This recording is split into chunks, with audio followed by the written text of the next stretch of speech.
জন্মহার আর পরিবর্তনের হিসাব উল্টে দিচ্ছে বিশ্ব মানচিত্রের ধর্মীয় গড়। কয়েক দশকের মধ্যেই বিশ্বের সর্বাধিক মুসলিম জনসংখ্যার দেশ হতে যাচ্ছে ভারত।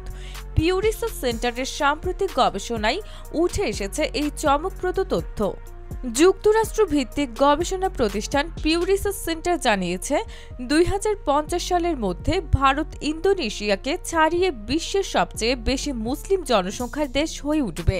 2010 থেকে 2020 সালের মধ্যে মুসলিম জনসংখ্যা বিশ্বজুড়ে বেড়েছে প্রায় 34 কোটি 70 লাখ, যেখানে 2010 সালে মুসলিমরা বিশ্বের মোট জনসংখ্যার 23.9% ছিল। 2020 সালে তা বেড়ে হয়েছে 25.6%। মূল কারণ হিসেবে বলা হচ্ছে, মুসলিমদের জন্মহার এখনও মৃত্যুহারের তুলনায় অনেক বেশি। ধর্মান্তরও কিছু ভূমিকা রাখলেও সেটি নগণ্য। পিউ রিসার্চের পূর্বাভাস অনুযায়ী 2050 সালে বৈশ্বিক মুসলিম জনসংখ্যা দাঁড়াবে প্রায় 280 কোটিতে।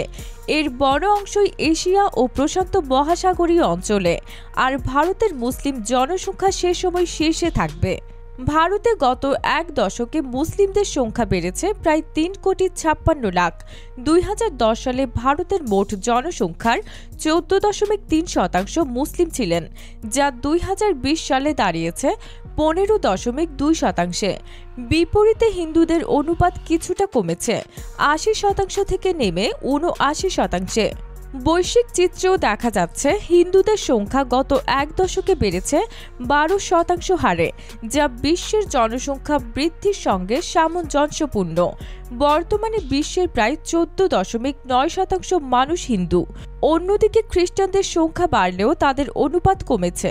2010 সালে 30.6% থেকে 2020 সালে নেমেছে 28.8%।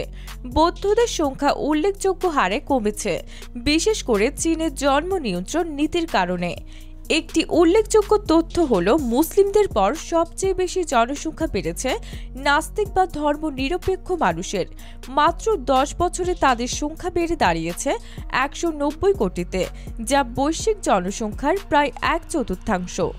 এই বিশ্লেষণগুলো ইঙ্গিত করছে, আগামী কয়েক দশকে বিশ্বের ধর্মীয় গঠন ও জনসংখ্যায় বড় ধরনের পরিবর্তন আসতে চলেছে, যা সমাজ, রাজনীতি ও সংস্কৃতিতেও ফেলবে গভীর প্রভাব।